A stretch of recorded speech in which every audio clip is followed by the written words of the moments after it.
Brian, welcome to the podcast, dude. So great to have you. Thank you, Kyle. I'm really, really excited, man. I've been listening to your show for many years. Like when you told me Bear's age, I can't remember if the show was going when Bear was born or like shortly after, but I remember shortly after. Yeah, he was born in 2015, and I think I went on Rogan's in August or July of 2015. Yeah. The first time. And so we were living in California. We drove down in my minivan, me, Bear, and Tosh. And they were just hanging, at the beach while I was podcasting. And that, Rogan, like many people, said, hey, you should start a podcast. Yeah. And that's kind of what led to it. Not immediately, but a year later I started it. So 2016 I started it.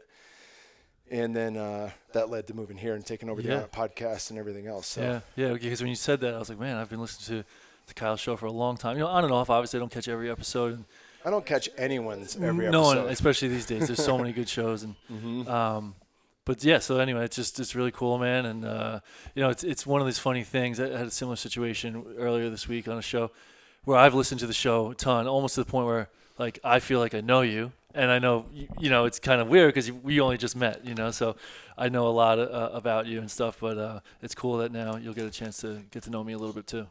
Absolutely, brother. Well, you're familiar with the arc of the show. I want to know like what drove you as a kid. What were you into? Where'd you grow up? Yeah. Like what modeled who you are now? Yeah, so it's funny. A lot of the things that I cared about a lot as a kid, I don't care about so much anymore. I was very competitive, very sports driven. As far as like family life and stuff, I was amazingly blessed to have two loving parents who just supported me and stuck by me through anything I wanted to do and try. But the only thing I really wanted to do and try was win things, really anything. Wrestling was my primary sport, baseball as well for a while, but really then as time went on, I narrowed it down to wrestling. So I had that wrestler mentality, really, just outwork everybody, out hustle, out push. I'm going to be the hardest worker in the room, kind of thing. And I took that into kind of everything I did, including like partying and stuff, in college. Yes. As a wrestler. Yes. Nobody's going to drink more than me. Yeah, exactly. It was just all out all the time. I only had one gear and it was go. And then after college, I think what would seem relevant probably to your audience too was I started, so right towards the end of college, I got into CrossFit, and it was kind of in the early days of CrossFit. It was like 06, 07. I was trying to remember recently, couldn't quite put my finger on it, but it was around that time, which is, very early on, but I was obsessed. I went into just all in, head first, not just doing the movements and learning the exercises, but reading blogs, reading forums, reading books and stuff. And it was funny because I was a phys ed major in college, and I was barely getting passing. I didn't care enough when it was in the typical classroom setting. But as soon as I started applying like biomechanics and things that I was learning about, I barely passed my biomechanics course. But then when I started getting into CrossFit and moving and weightlifting, next thing you know, I'm buying like biomechanics textbooks and reading them on my own. Anatomy trains. Yeah, exactly. Kelly Starrett, yes, and Brian McKenzie and all the guys. So I suddenly was like obsessed with this movement, and it just pretty much took my same wrestling mentality. I only wrestled for 2 years in college, and then I had like about a year of nothingness where I was a little lost, and then I found CrossFit. And so I took that into CrossFit, started competing or aiming to compete, and then started competing. And then I actually opened a CrossFit affiliate right as soon as I finished college. Where was this at? Where'd you grow up? Where'd you go to college? And where were you at right then? So I'm from Long Island, born and raised Long Island, New York.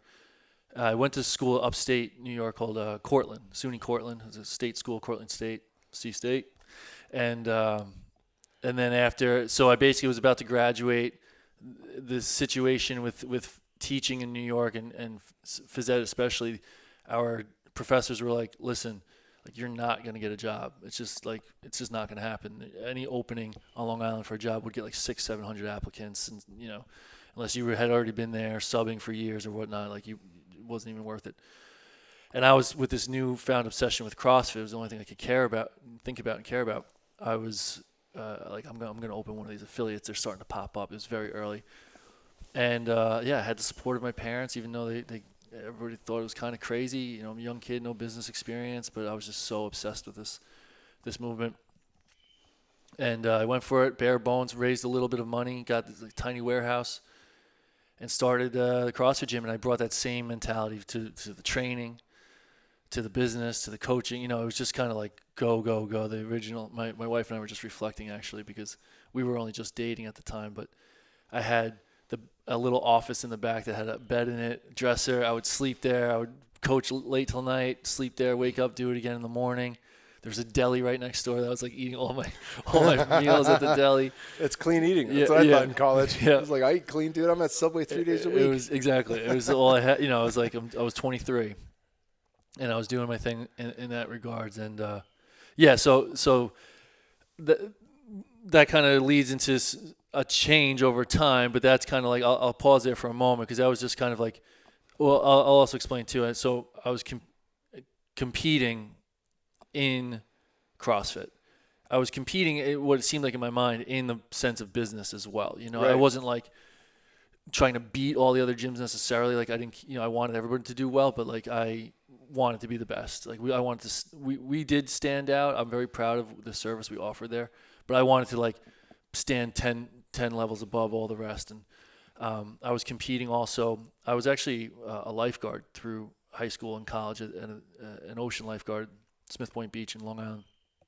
And I competed in that as well. A lot of people don't know this, but there's lifeguard events and competitions, and it gets pretty competitive. So I was competing in that. And I was just in, you know, the same wrestler mentality. I'm in my 20s. I'm just younged out, like slamming barbells. Everything was 100 miles an hour, 3 cups of coffee a day, late nights, early mornings, you know, grind, go. And I'll pause there for a moment, but you'll probably guess where that's leading. That it didn't last. but yeah, that's kind of like the background of what got me into high performance, you know, human optimization. That was the path that led me there, at least. Yeah, I feel like it's a natural fit. You know, we just got a nice brightening here from the sun. Hopefully it doesn't crap out the the camera settings. They're meant for low light. Anywho, you're a video guy. You can fix it after the fact for me. You'll figure it out. Anywho, I like that my son drew a dick pic on my whiteboard here too. Yeah, so it's upside down, but that works. Anywho, that wrestler's mentality is a unique skill set to have, right? And so like it's funny because nowadays you get this. It's really popular to swing one direction and be like, you know, don't do the extreme. Balance is everything, right? And then on the other side is like the Goggins, right? Like fuck balance, push till the end, you know, like go. Right. And, you know, I see a lot of Goggins as an inspiration for a lot of people. And I also see a lot of people crushing and ruining themselves the same way CrossFit did, right? Like there's very few awesome CrossFit gyms that knew how to push people.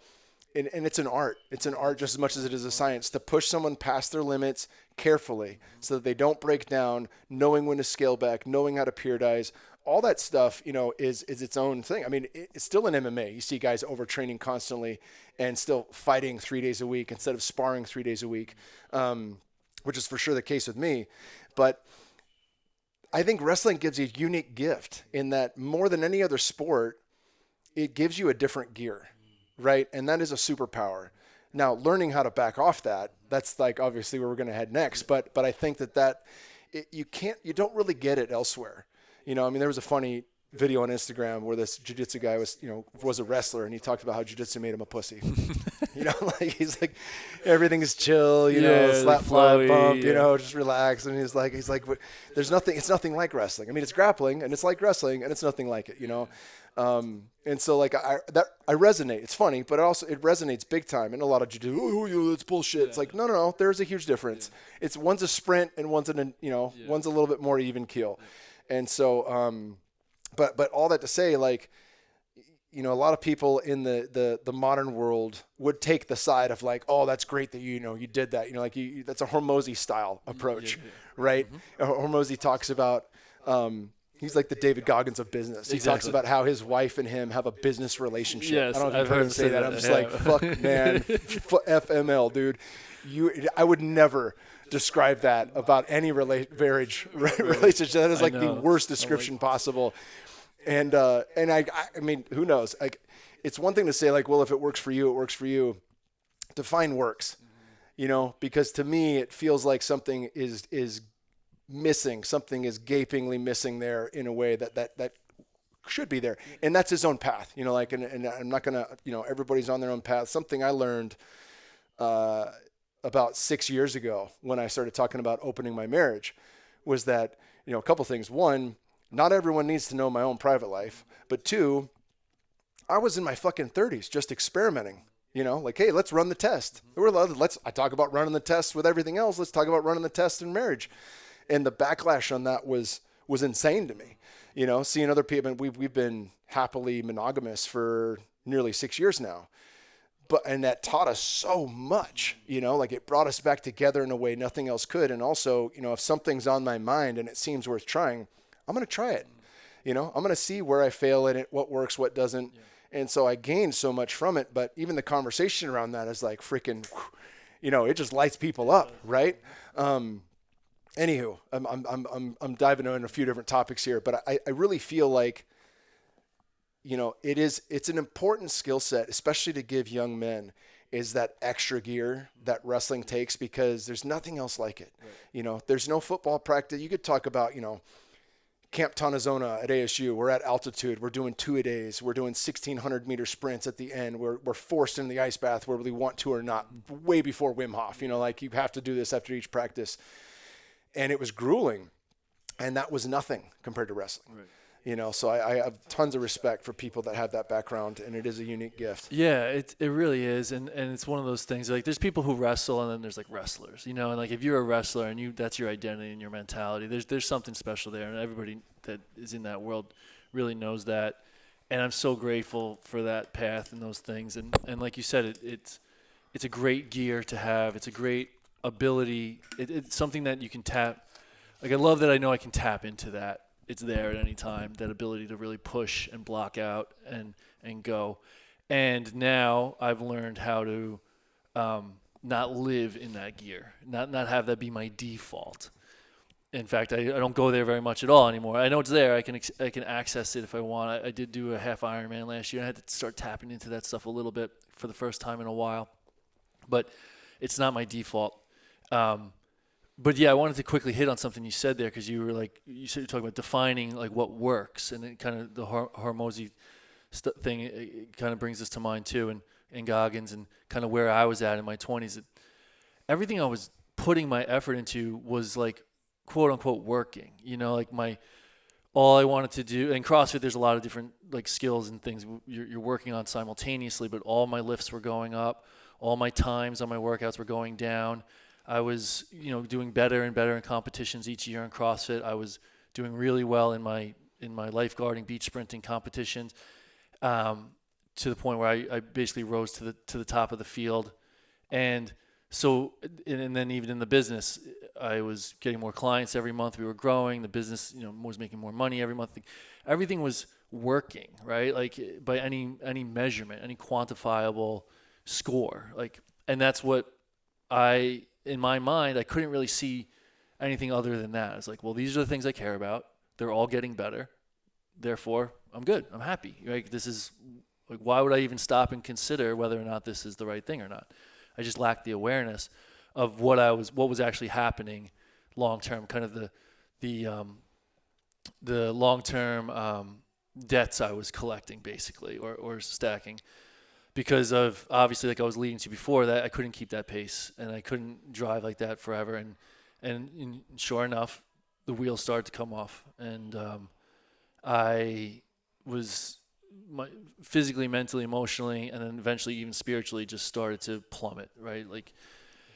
And it showed up. Then not only that, like, was I feeling it in my own personal body, then it rippled out into all these other things that I cared about. I had to stop competing CrossFit, and then I had to, quote, take a year off from my beach sprinting, and 11, 12 years later, still have not been back. The business started to fail. My business relationships and partnerships with people that were very good friends of mine, were starting to crumble. My marriage was crumbling. All of a sudden, I'm going from my mid-20s where I'm like, everything's great. I got this whole kind of thing figured out, to now approaching 30 and entering my 30s with like, feel like everything I'd worked so hard for was just crumbling all around me. And that's when, you talk about defining what works. Like, yes, so it worked until it didn't. And then it left me in a really bad place and really like, worse than I started. But what happened from there was kind of nature took its course and started to swing me back into balance whether I wanted to or not. It forced me to slow down. It forced me to, by injuries mostly. Pain teacher. The pain teacher came in and said, listen, enough's enough. We gotta have a talk here. And yeah, I was around that time. I couldn't really point to a part of my body that wasn't in pain and hurting. Like I said, the emotional relationships around me crumbling was probably worse, and obviously it was all connected, know. And I started to get from that yang, go, win, compete, do, started to slowly shift into the more yin side of things. I didn't even know what those terms meant at the time, but it just started slowing down, being still. I got introduced to Wim Hof pretty early on, got a sauna, got an ice bath, sold my business, or more or less gave it away to one of my employees, but just like stepped away from the business, kind of let things go, and really was like, I'm summarizing a lot of turmoil, into a short thing, but realized I had to just come back to me and really start to learn for the first time how to connect with myself and my intuition and actually listen to my body and what it's asking for, and not just say, here are my goals and I'm going to get them no matter what, and just pull back and say, learn how to hear the whispers, tune into the subtle signals and the signs. And it was a whole new world for me to have to learn and skill. And now I feel like it's something I do really well, but there was, it was a big relearning process for me. Yeah, that's another point to make, on the wrestler's mentality. It's not just about the opposite being balance and equanimity, and or the opposite of it, just in stillness, like, hey, you can go that hard, just meditate, but or you work out and you work in. It's the sensitivity, when you push yourself, suck it up, pussy. At first I despised that, looking back when I was like first getting into plant medicines. Then I was like, no, there's a point to that, but there's also a point to, can you feel? Can you feel it again? Now, can you let those feelings come up? Can you let that move through you? Can you sit with it? Right. And that takes a certain sensitivity, which really is just an inner connection point. It's like intuition, right? For people who have a sensitivity know what the fuck intuition is because they're in constant contact with it. But somebody who's pushed through that and has not tapped back into their sensitivity, they're like, well, intuition, that's a female thing. Exactly. That's you're right. Exactly. So like those are superpowers. And I feel like, my wife's yoga teacher instructor, I'm blanking on her name, but she was a Ram Dass understudy. And she was talking about, balance is always talked about in yoga, but she says sometimes that she was a meth head before she met Ram Dass, and like yoga saved her, So she knows extremes, but she said, sometimes we push ourselves from one far extreme to the other just to know what our limits are, and that helps us find our balance and recenter. And so I really appreciated that too, especially coming from a, 60 plus female yogi instructor who's like, she fucking gets it, dude. She's rode the lightning. Methamphetamines will do that. Like, she knows the extreme, That's awesome. When did you got introduced to Wim Hof's work and things like that? You studied with Czech too, correct? I didn't ever do any formal studies with him. I did like binge his podcast and stuff, like his 4-hour lecture ones. I would just listen to him, take notes. Like, those are my favorite. His solo casts are to this day my favorites. In fact, that's, you saw I busted out the scientific core conditioning and scientific back training logs because of the fact that he had just done one on the core. 3 hours from jaw to pelvic floor, and I think it's titled something like Why You Keep Getting Injured. But it's a fantastic episode, and I forgot. I mean, the depths of Paul's knowledge is fucking insane to me, and people won't get that from Instagram. They probably won't even get it from his podcast. But when you see, if you're able to take a class or anything like that, you can see like the connection points from the physical to the mental, emotional, to spiritual is not just real, but it's pinpointed. Yes. You know, the Chinese had it pinpointed. They knew, you know, the liver was connected to anger as an emotion. They knew like which teeth were connected to which parts of the body, which vertebrae can be shut off from a food intolerance that will lead to your back going out while you're lifting, or the transverse abdominis relaxing when it shouldn't, you know. But I don't, just that's you know, people ask me, like, I've taken HLC 1 and I've done a handful of journeys with Paul, and I'm very close to him.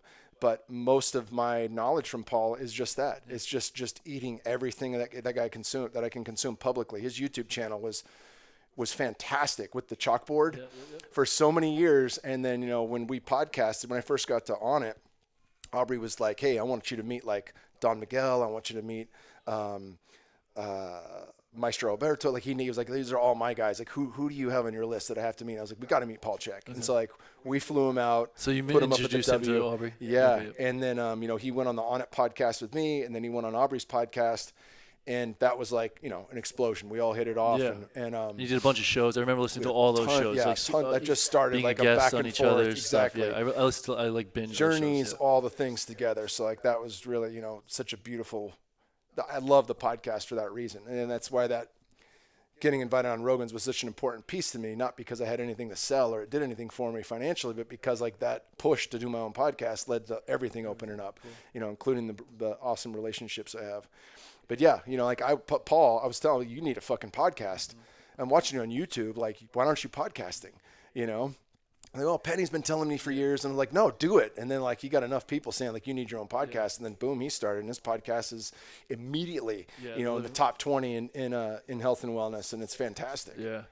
Yeah. He was a big piece for me when I kind of discovered him. So I started exiting the fitness space, not fully, but like starting to like, at least like the competitive CrossFit games. That was all I knew for like a decade or more. And then I started to kind of slowly drift away from that into these more, you know, I found Wim Hof. When I found Wim Hof, there was one video of him online in the world of him like hiking in shorts and on a mountain and doing this breath work. And I remember sending it to a few friends and like and they thought I was kidding. They're like, yeah, okay, right. But I was like, no, like this is like interesting to me.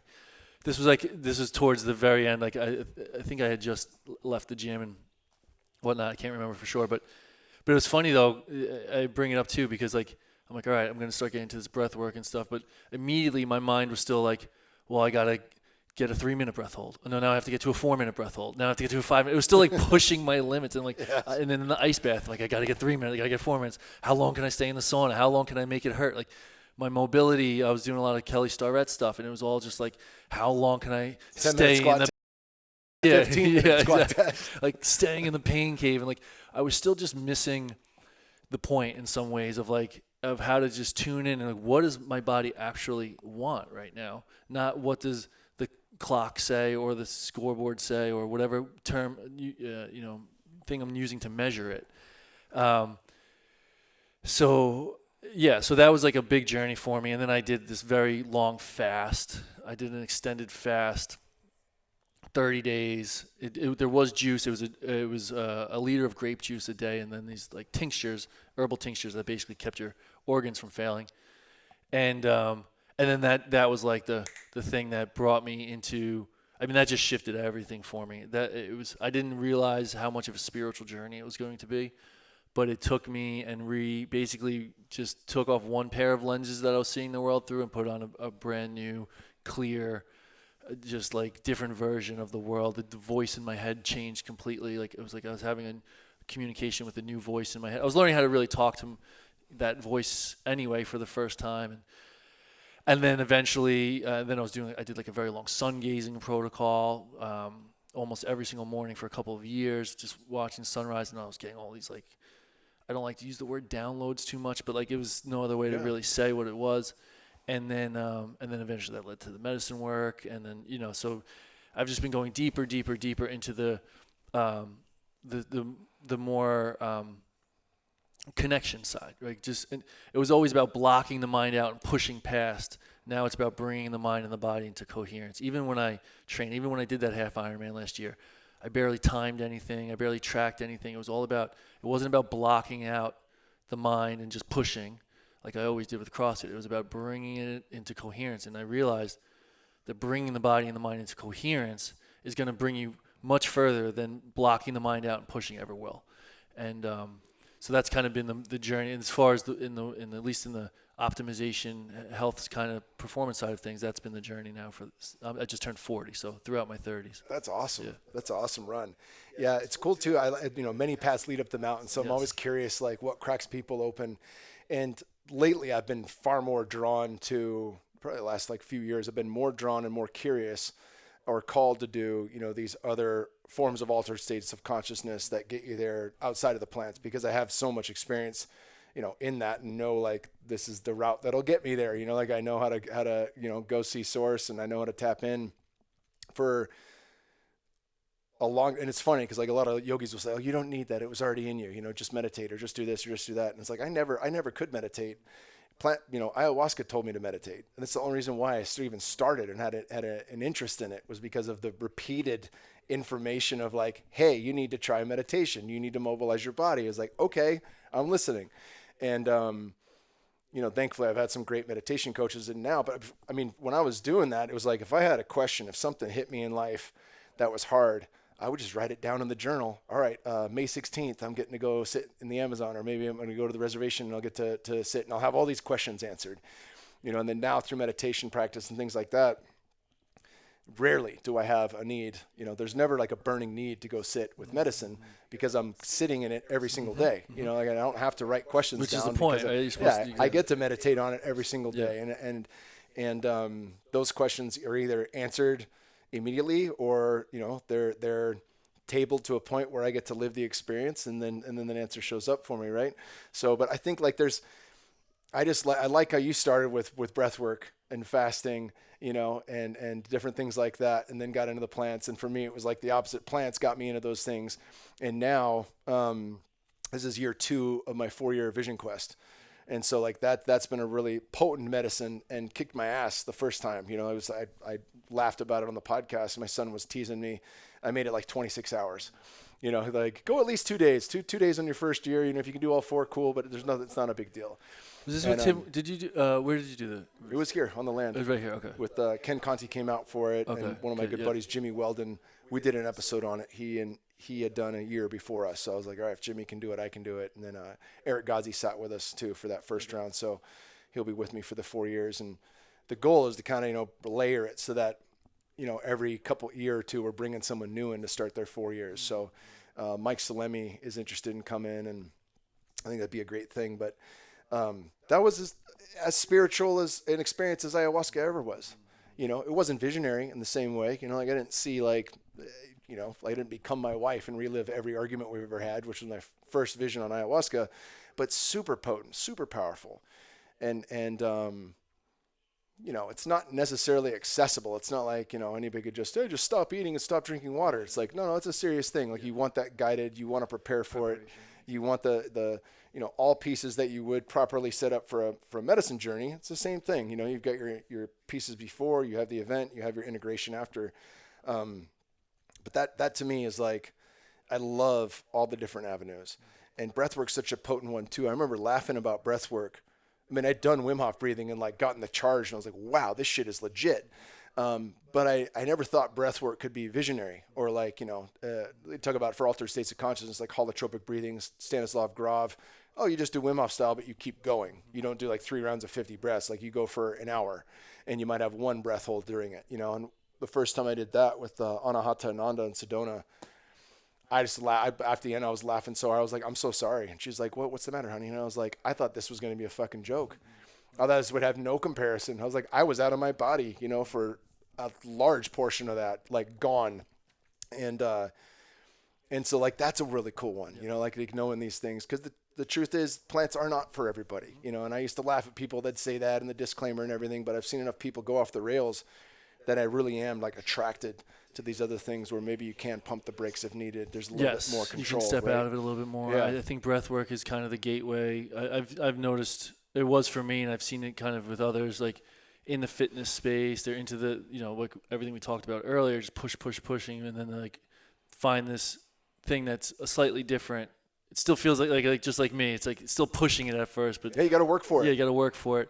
But then I think it tends to be a gateway into something, just more connected to the mind and the mindfulness and the stillness that most people realize, I think, pretty quickly that's missing for them. One or two experiences could be enough to be like, wow, this is something that I definitely need more of. Right, and that's the thing. Like, how do you give people that breakthrough experience in a safe way that shows them what's possible? So I had struggled with meditation for years, and I was the techno guinea pig at On It, trying like every device, here's a gadget that guarantees brainwave entrainment, and you'll get to an alpha state or deep theta and all this shit. And some of it worked. It would shift me in a way where I'm like, damn, that works. But I'd never had like a deep, like blissful meditation experience until doing it with Emily Fletcher. And I remember it was face to face for like 3 days straight. First time it happened, I was like, holy shit. I was like, wow, dude, like that's why people talk about meditation. Wow. And it just fucked me up because I was like, oh, this whole time I had no concept of what that could be like. And then, she's like, okay, careful now. If you chase that thing, then it's always out in front of you, right? So like you have to use the same methods that got you there. You can't go chasing the bliss field. You can't go chasing, zeroing out. And then Michael Holt from Savage and Saint, like he took me several steps further in that practice. But I mean, like that's something to me, I bring that up because it is worth striving for. It is worth, like in jiu-jitsu, you get your ass kicked your whole life. Talk about like black belts have tapped thousands of times. Our teacher, Master Paula Brandau, just got his coral belt. You have to teach as a black belt for 31 years, have been a world champion, have taken white belts to black belts, and they've become world champions. And it's like 4 other things. It's insane. Like not everyone, there's like maybe 40 of them in the world, right? Yeah. Coral belts, red and white. And like how many times do you think that guy's tapped? Right? An insane number of times, right? And so, but it's worth it still. It's still worth it, even though you're gonna get dragged. Like that is sharpening of the sword, and to get to that point, I don't think I'll ever be a coral belt, but it's worth putting in the hours to get to the point where you have equivalency. And I think the same is true for meditation, because like once you have that experience, it's like, oh fuck, that can happen. Yeah, right. And it's interesting too because it's not as quantifiable and measurable and scoreable as all these other things I was talking about earlier. But there's still that pursuit for continual improvement and progress and growth through those things. So I was going through a lot of that through my 30s, and it was a little bit tricky though because I didn't have much to show for it. I mean, I felt it in my body, I felt it in my relationships in my life, but outwardly from the external, I'm coming out of this external validation period of my life where, I wasn't a big shot by any means, but I was doing well in all the things that people could see. And then to be now pursuing all of these other things that have no quantify, like how do I prove to somebody that I can be more still now? You know what I mean? Like it was get some Aladdin pants. Yeah, exactly. Right. Get the Om tattooed on your forehead. Yes. but it's a really very noble pursuit. I think it's almost more noble in some ways because it's between you and your creator only, really, and the people close to around you that can really know what you're putting in and what you're getting out of it. And it's not to prove anything. It's not to show. It's not to get external validation. It's just you're committed to yourself and to yourself fully, and doing so without the pats on the back and the awards and the achievements makes it less of a less popular pursuit, right? In our world where most people were chasing those external validations.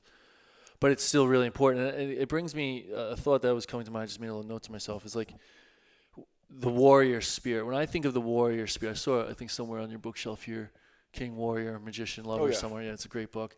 But when I think of the warrior spirit, that wrestling mentality, that go, push, all out, 100% all the time. And then I was actually just watching. Did you watch yet In Waves in War? It's a Netflix documentary about Ibogaine.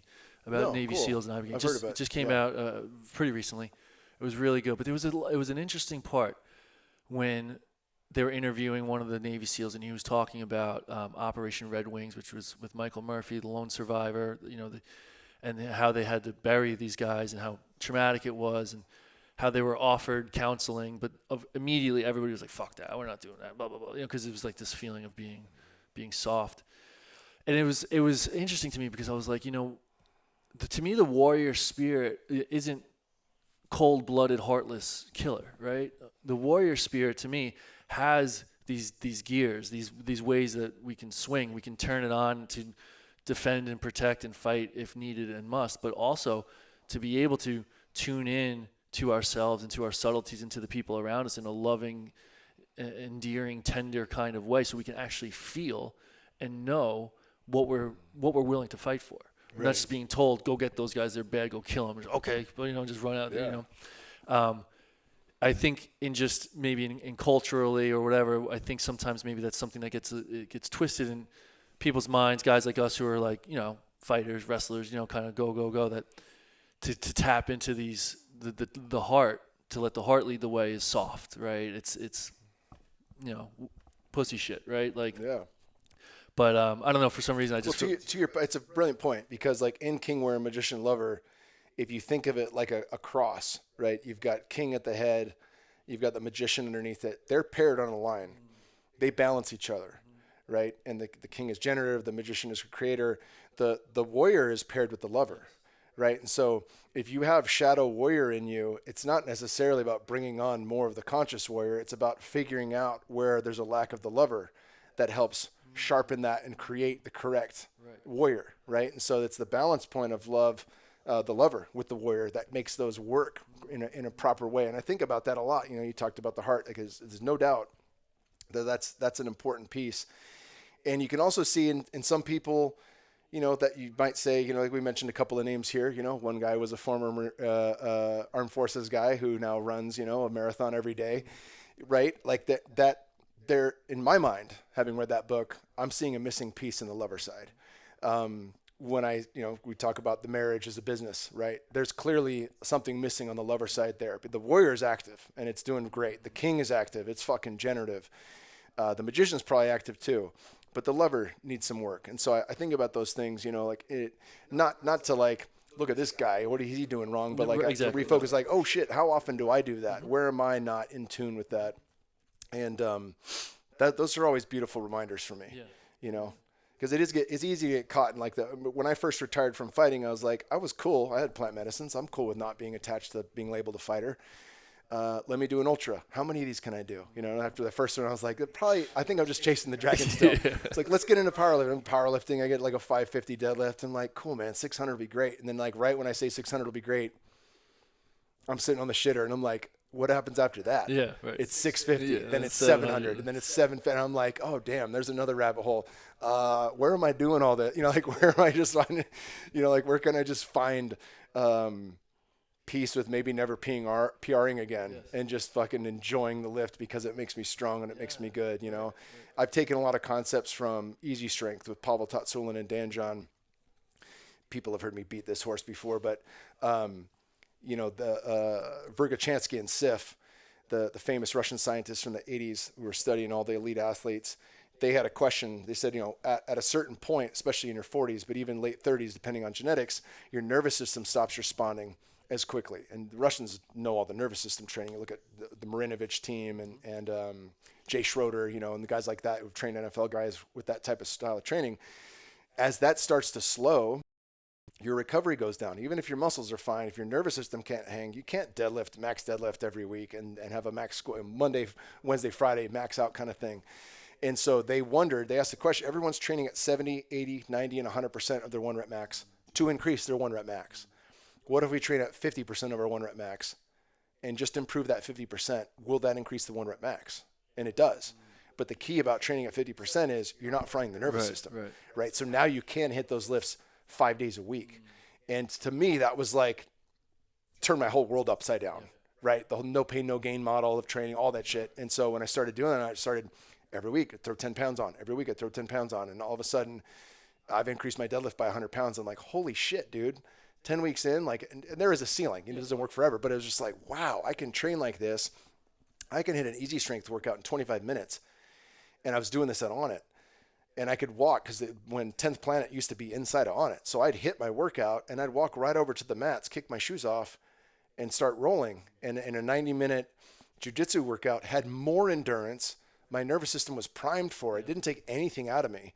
And most of us, there's people that want to lift weights just for lifting weights, but most of us want to lift weights for another reason, right? Yeah, to make us better at a sport we like, or for longevity, or keep us able to wrestle our kids, whatever the thing is, So basically, as dads, we got a lot of shit on our plate. Even people who aren't fathers have a lot of shit on their plate. The stay-at-home moms, working moms, younger people. We live in a society that says stack more, right? And so there's always responsibilities. There's always something that we have to do. There's always something that needs our attention. There's always more that could be done, from an email side, or cleaning the house, or any of these things. And that doesn't necessarily go away until we start to create space. But the gift of something like chi running or easy strength is that now when I fit in this 20-minute snippet, which isn't that long, I can go right into the next thing with a 30-second cold shower, and I have more cognitive ability for it, right? I'm better at the podcast. I'm not exhausted. I remember coming off the mat and coming home when my son was like 3, and my wife was just like, "Why do you train like that?" And it was like, "This is how you train." I didn't know any better, and I was like, she's like, "You're not fighting professionally though anymore." And I'd just be a zombie and a total piece of shit sore. Like if my bear came barreling into me, like I was a dick, like, "Oh, you can't do that, dude. You could hurt me," kind of thing. And then it's like, well, if I'm mobile and I'm not training like that and he barrels into me, then it's like, now it's fun. That's game on, punk. I'm going to get your ass, and it'll tickle monster time. So then that was a mushroom journey that really showed me that viscerally. But I think there's much to be gained, because it's not an all or nothing approach. Like, you don't have to say like, "Oh, weight training made me sore." It's like, no, it was the style of weight training that made you sore. Mike Salemi, perfect example. He was state champion in California in powerlifting and Olympic lifting, and then became a kettlebell sport champion, right? And then he was going to see Czech through all this. He'd drive down to San Diego and spend the weekend there, and was doing all of his training and things like that. And Paul was, low key, just breadcrumbing all the shit, the working in practices in between sets, things like that. And his story, it was great. I've podcasted with him a bunch. I've been friends for a long time. We've sat in many ceremonies together. It was only our last podcast where I really got to like hear this full story, but it was an incredible turn, right? And now he's like one of the best coaches in the world, on the physical, the mental, emotional, and spiritual side because of that, right? Like the lived experience makes all the difference. Take us through, when did you start writing? Because you brought us up to like, you're 40 now. Yeah. The 30s were different than the 20s. 30s and 20s were a big difference. In the 30s,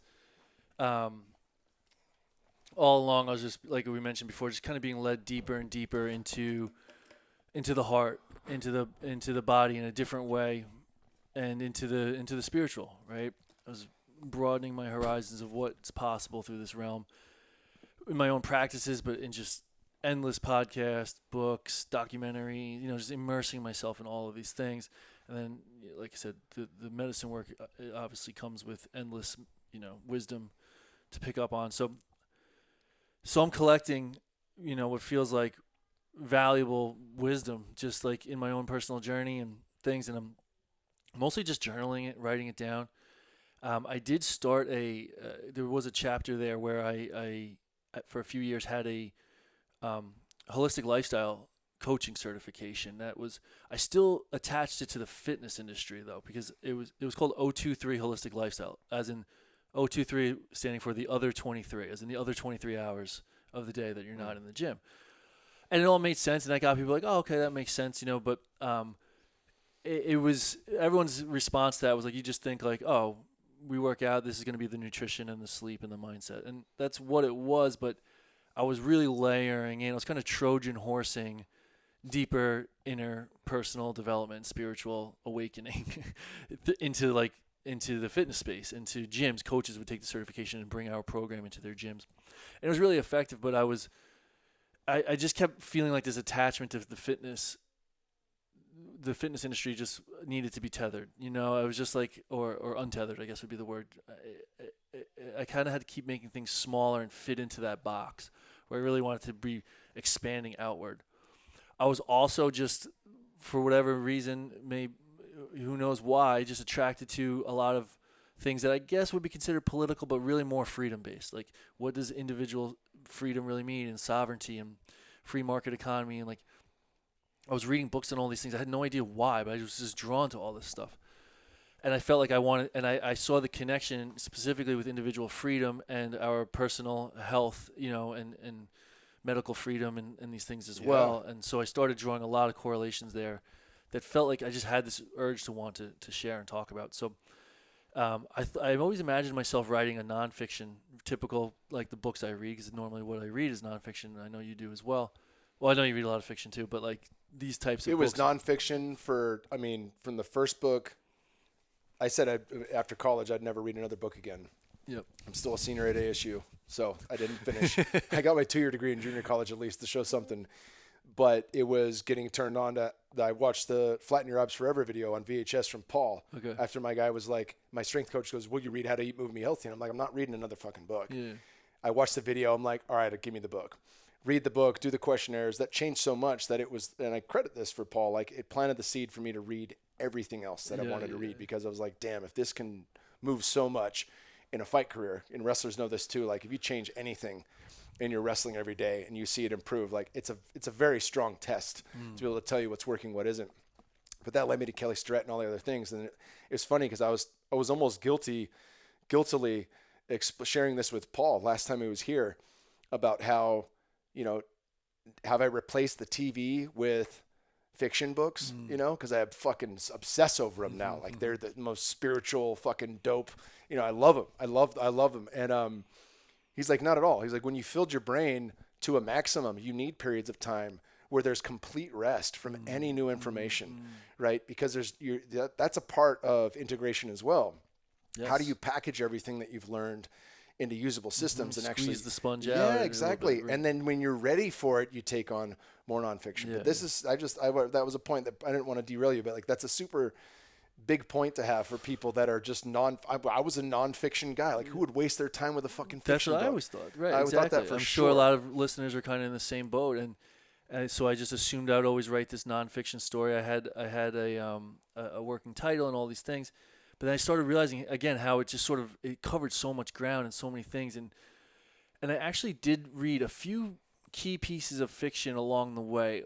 Either fiction, the Alchemist, The Pilgrimage, and then, but also, I don't know have you heard of the Ringing Cedars of Russia? Yeah, my GM who's not here right now, Eric Vaughn, he's been on the podcast, and one of my best friends, and he told me about that book series, and I keep hearing about it. I have not picked it up. Yeah. It's translated from Russia. It's a book series. It's technically, according to the author, not fiction, but it's story. And even a big impactful book for me was Conversations with God, if you've ever read that. Yeah, you got them right back here, all of them. Because of the dialogue, right? It allows for back and forth. And I started realizing that those books, things seem to retain more and stick more. And I started having this vision to turn the book I had in my mind into a fiction story.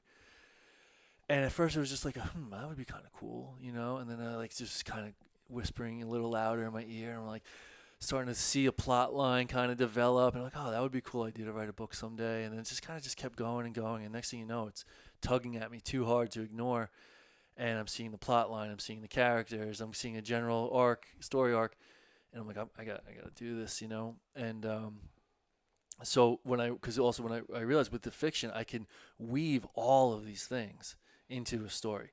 And I could create characters that are going through a transformational process and an awakening and learning from, learning along the way, the same way that I've learned all these things. So I started writing the book, and I'll give the general overview. So the book is called The Primordial Code, and it takes place in a land called Okoblaya. It's a setting of the Okoblaya is the Lakota word for freedom, and it's a hidden land, and it exists in peace and prosperity in alignment with the universal laws of nature.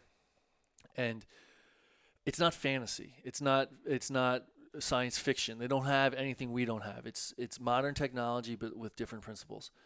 And they govern themselves by the all-knowing, infinite, universal wisdom that lives inside of all of us that they refer to as the Primordial Code. So that's the idea, is that they're all tapped into this code, and they see what's going on in our world, and it's a little bit of a conflict within themselves. It shows how they handle conflict much differently, but it's a little bit of a split decision, but they want to help us. They decide they have to help us, basically. And they start this underground program where they kind of secretly bring over just regular everyday people, and they bring them to the land, and they bring them through the land, and they have a mentor, and they meet different teachers and guides and make friends. And along the way, they are like their minds are basically being blown because everything is contrasted of what they're doing there compared to what we're doing here. And they contrast most of it to they're basically challenging them on all their beliefs because they're asking all these questions. Well, why do you do this and why do you do that? And they're getting to learn about this land, and then they're asking them back about what we do here and why, and where all these beliefs came from. And they start to they teach them about what they refer to as empirical code. And empirical code, what they refer to is the conditioned brainwashing that we've all experienced through school and society and culture that serves empire, right? That keeps us in formation, essentially, serves empire, but tends to override our empirical code that's all inside. But, override the primordial code that's inside. So along the way, they're learning how to get in touch and retune into themselves and unlock, and that the answers that they're seeking are all within. So there's like the contrast of the two societies that's really cool because there's a lot of like political talk and how they do things that way. But then you're seeing these two characters. There's one male, one female. It alternates point of view each chapter. They're going through like a really radical awakening and transformation. It's very challenging. One of the characters, I won't say who, ends up in a medicine ceremony, and so you get to ride along that journey with them. And they go through this really radical awakening. And ultimately, at the end, they have to decide, like, are you...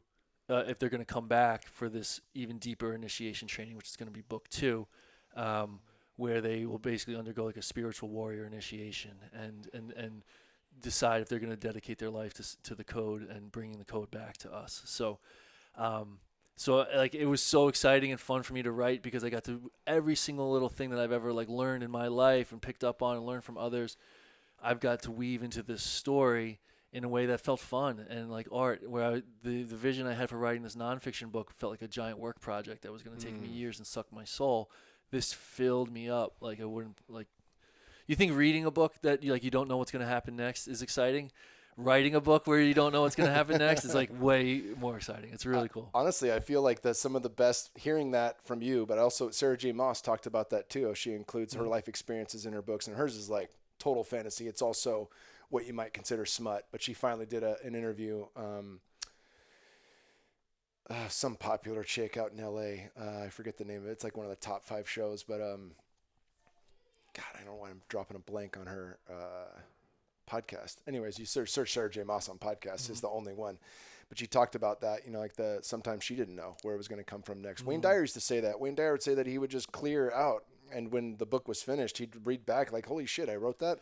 Like he was just emptying himself and letting it pour through. That's what it felt like. Yeah, it really did. And when the only parts I went back and rewrote were when I could tell there was this blockage. There was what was coming through I was putting my fears, what I really wanted to get out of this heart and what I put in as truth.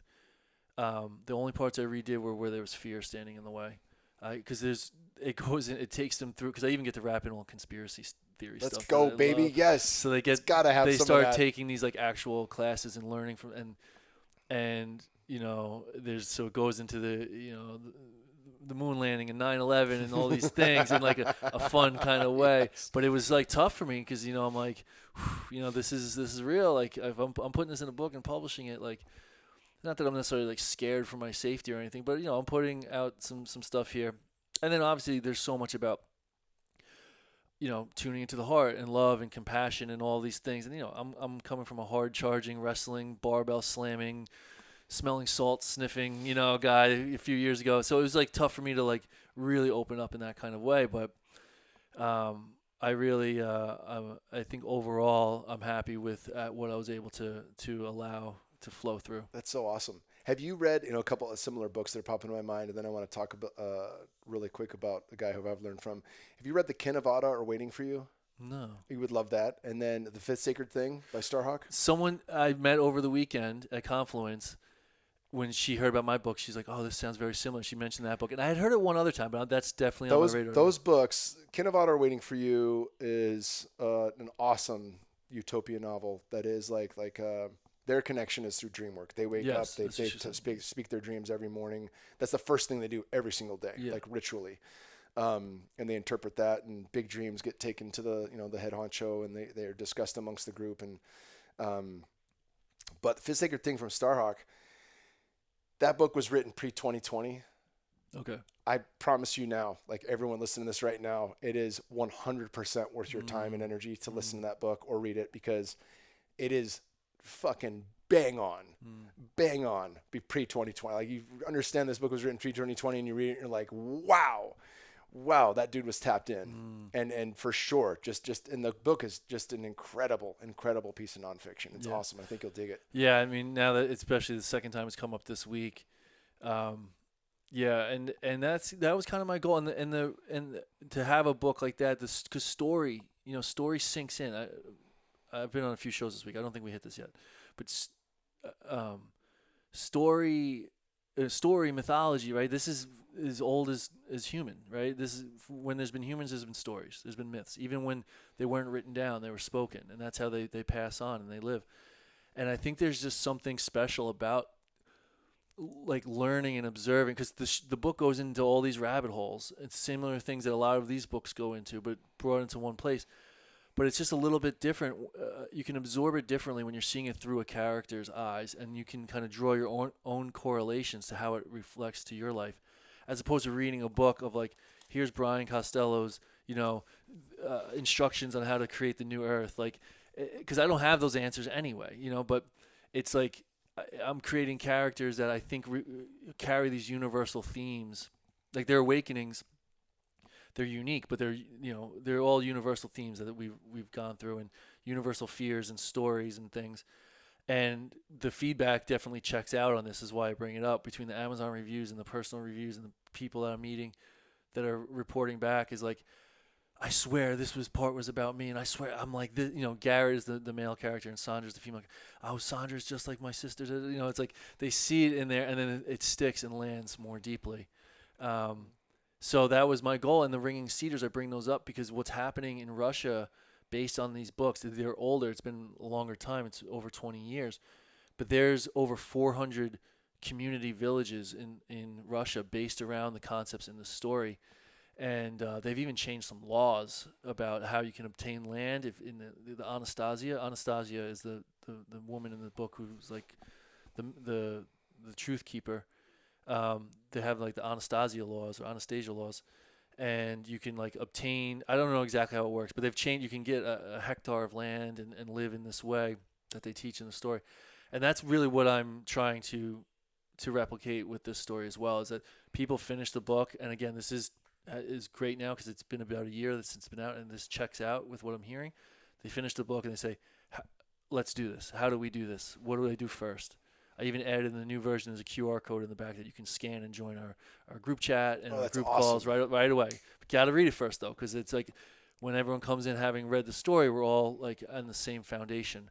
I'm even starting I've in the early stages of designing a concept model for a new version of Village based around the story as well, around the concepts in the story. We don't have land yet, we don't have funding yet, but it's about creating the model first, and the model really is about the people and the principles I'm calling it like modern tribal village. We're not going back to huts necessarily. Yeah. We have things that are here to stay, but the principles of tribe and what it means to not just live next door to each other and be a community necessarily, but live in a way where we, to at least some extent, rely on each other. Yeah. And with multi-generational permanence, like that we're going to kind of rebuild bloodlines as opposed, outside of this system, kind of veering out of the system for good. I think we mentioned earlier, a lot of us kind of, with the way things are, we're kind of 1 foot in, 1 foot out. But I think ultimately, if we can create a little more clear path outward, more people will take that second foot out. And this concept model village is what I'm trying to create, is like that clear path out. That's freaking fantastic. I forget the name of the book. Might be right behind you. It's the power over the powerless. Václav Havel. Yep, right there. Talked about how, you don't have to fully dismantle a system. And in many ways, I'm reading Against the Machine right now. I don't know if you're familiar with that. No. It's a great book, British author.